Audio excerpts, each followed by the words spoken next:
1980 کی دہائی میں پورے امریکہ میں اس کی کرامات کا ڈنکا بجتا تھا۔ اس کا دعویٰ تھا کہ خدا خود اس سے بات کرتا ہے۔ یہ اپنے سامنے آنے والے مریضوں کو ان کے نام، ان کے مکمل پتے اور ان کی بیماری کی تمام تر تفصیلات بتا دیا کرتا تھا۔ John 3784 Archwood Road. God is burning those blood clots out of his veins, out of his arteries. اس کا یہ بھی دعویٰ تھا کہ یہ جنات اور شیاطین سے چھٹکارا دلا سکتا ہے۔ یہ اپنے سامنے آنے والے مریضوں کو اپنی دوائیں پھینکنے کا کہتا اور وہ ایسا ہی کرتے۔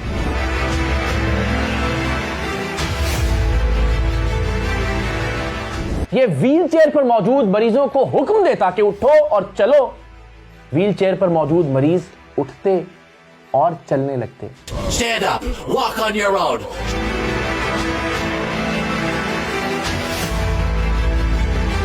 اس کا یہ بھی دعویٰ تھا کہ یہ پرانی سے پرانی اور لا علاج سے لا علاج مرض کا بھی علاج کر سکتا ہے، اس لیے کہ خدا خود اس سے بات کرتا ہے۔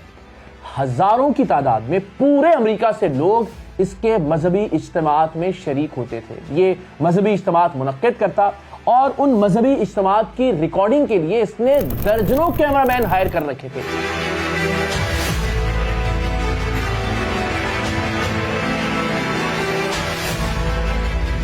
ایک پوری میڈیا ٹیم تھی، ایک پورا پروڈکشن ہاؤس تھا جو اس کے مذہبی اجتماعات کی ریکارڈنگ کرتا اور پھر یہ امریکہ کے مختلف ٹیلی ویژن چینلز پر ٹائم خرید کر ان پروگرامز کو نشر کرواتا تھا، اپنا نمبر دیتا جس سے مزید مریض اس سے رابطہ کرتے اور اگلی بار اس کے مذہبی اجتماعات میں اور زیادہ لوگ شریک ہوتے۔ 1980 کی دہائی میں اس شخص کو موصول ہونے والے نذرانوں اور عطیات کی ماہانہ رقم تقریباً $5 لاکھ تھی، جو آج تقریباً 15 کروڑ روپے بنتے ہیں۔ سو آج کے 15 کروڑ روپے یا آج کے $5 لاکھ 1980 کی دہائی میں کتنی ویلیو رکھتے ہوں گے، اس کا اندازہ آپ لگا سکتے ہیں۔ خدا سے باتیں کرنے کے دعوے دار اس شخص کا نام تھا پیٹر پاپوف۔ اور اب آئیے پیٹر پاپوف ہمارے شف شف والے بابا سے کس طرح سے مماثلت رکھتا ہے۔ دونوں شفا کے نام پر لوگوں کو لوٹتے رہے، دونوں خدا کے نام پر لوگوں کو لوٹتے رہے، دونوں مذہب کے نام پر لوگوں کو لوٹتے رہے، دونوں کیمروں کا استعمال کرتے رہے۔ وہ 1986 میں کیمروں کا استعمال کرتے ہوئے ٹیلی ویژن چینلز پر ایئر ٹائم خرید کر لوگوں کو بے وقوف بناتا رہا، اور شف شف والی سرکار یعنی حق خطیب سوشل میڈیا کے ذریعے لوگوں کو بے وقوف بناتا رہا۔ پیٹر پاپوف بھی ویل چیئر سے لوگوں کو کھڑا کرنے کا ڈرامہ کرتا اور 40 برس بعد آج بھی حق خطیب اور شف شف ویل چیئر سے لوگوں کو کھڑا کرنے کا ڈرامہ کر رہا ہے۔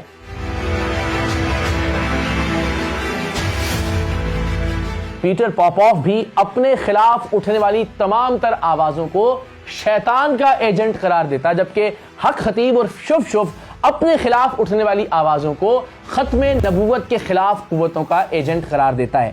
پیٹر پاپوف نے لاکھوں کروڑوں ڈالرز کمانے کے لیے مذہب کا استعمال کرتے ہوئے لوگوں کے بائبل سے متعلق جذبات کو استعمال کیا اور کہا کہ وہ کمیونسٹ علاقوں میں گرم ہوا والے غباروں کے ذریعے بائبل کے نسخے بھیجے گا تاکہ مذہب کی خدمت کی جا سکے، عیسائیت اور کرسچینٹی ترویج پا سکے۔ بالکل ویسے ہی لوگوں کے جذبات کا استعمال کرتے ہوئے حق خطیب اور شف شف نے نعوذ باللہ ختم نبوت کے عقیدے کا استعمال کیا اور کروڑوں اربوں روپے کی جائیدادیں اپنے نام پر کروا لی، اس لیے کہ وہ ختم نبوت سینٹرز بنانا چاہتا تھا۔ لیکن نہ تو کبھی بائبل کمیونسٹ علاقوں میں بھجوائی گئی پیٹر پاپوف کی جانب سے، اور نہ ہی حق خطیب کی جانب سے ختم نبوت سینٹرز کا قیام عمل میں آیا، جب تک ہم نے اسے بے نقاب نہیں کیا۔ پیٹر پاپوف نے اپنے پیسے کو بچانے کے لیے امریکہ میں ایک چرچ رجسٹر کروا دیا تاکہ کسی بھی طرح سے لوٹی ہوئی رقم کا آڈٹ نہ کیا جا سکے، اور بدقسمتی سے پاکستان میں بھی حق خطیب اور شف شف ختم نبوت کے مقصد کے پیچھے چھپ کر اپنی اربوں کھربوں روپے کی جائیداد کو بچانے کی کوشش کر رہا ہے۔ تو ناظرین، جیسے کسی بھی دہشت گرد کا کوئی مذہب نہیں ہوتا، اسی طرح فراڈ، شعبدے باز، جال ساز،